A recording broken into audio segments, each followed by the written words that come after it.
Hey guys, GP here to let you know that this is a slightly updated version of a video I did last year. So if you think you've seen it before, that's probably why. Don't worry, there is some new information in this video. Thanks, take care.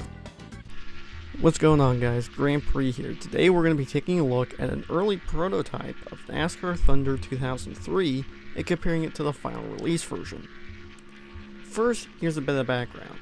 Last year, the video game preservation site hiddenpalace.org received a ton of demos and prototypes of various Dreamcast, PS2, and original Xbox games, with a prototype of NASCAR Thunder 2003 dated July 26, 2002 being one of them.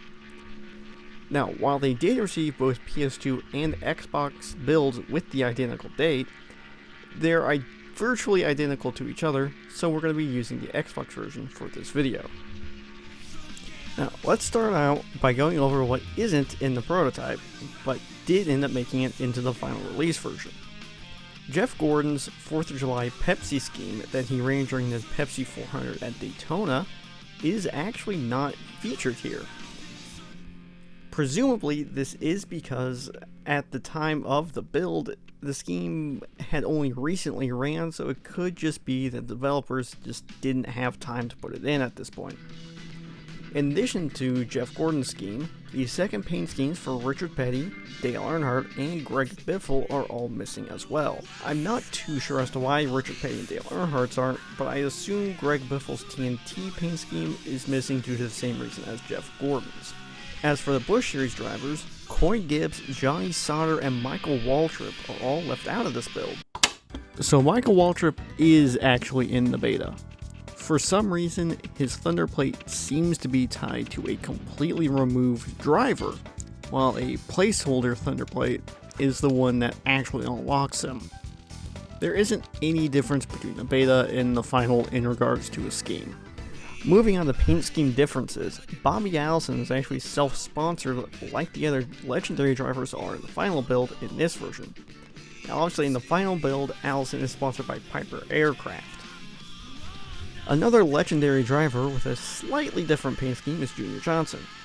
In this build, the font used in his name is a more retro font than it is in the retail release. The last difference with the legendary drivers is that the only ones with the contingency decals on the front fenders are Dale Earnhardt and Benny Parsons. On Jay Sauter's Busch Series car, the Miller Industries logo on the back panel is actually present. For some reason, it was removed in the retail release. For Mark Martin's primary scheme is actually self-sponsored like the alcohol-sponsored cars, whereas it's sponsored by Pfizer in the final.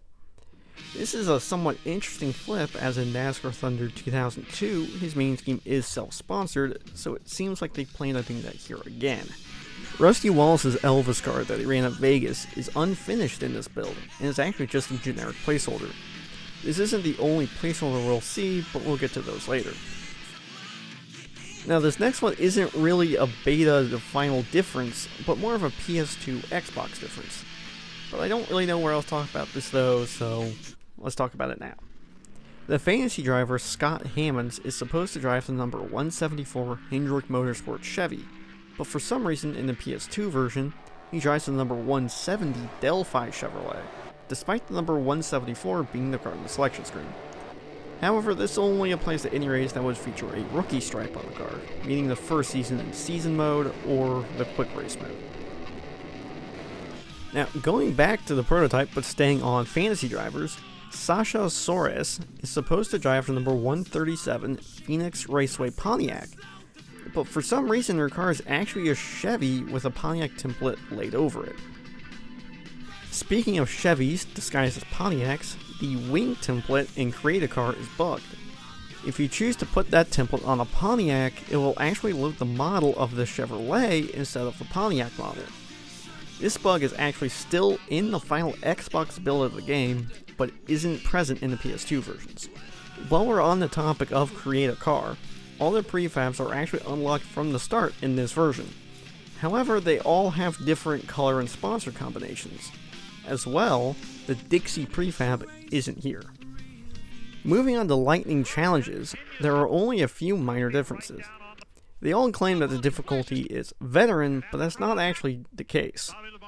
They are all the same difficulty as they are in the final version. As well, quite a few have placeholder audio, that being the MRN call for the Bobby Hamilton Lightning Challenge. Bobby Hamilton goes high. Bobby Hamilton goes high. Now, to wrap this video up, let's talk about what are by far the most interesting finds in this prototype. There are 4 other placeholder paint schemes that are here, but unlike Rusty Wallace's Elvis paint scheme, these actually were cut from the final game. The first scheme is Kurt Busch's Sharpie $1 million challenge scheme that he ran at Bristol in the spring. This may have been cut because the contest was over by the time the game came out, but Matt Kenseth's DeWalt $1 million challenge scheme was still included, so who's to say? The next cut scheme is Robbie Gordon's Spider-Man scheme that he ran at California and Richmond in the spring. This may have been cut due to Activision having the exclusive video game rights to the first Spider-Man movie. It's a shame really, because this really was a pretty good looking scheme in my opinion. The third cut scheme is Terry Labonte's Cheez-It ride from the Spring Vegas race and the Coke 600.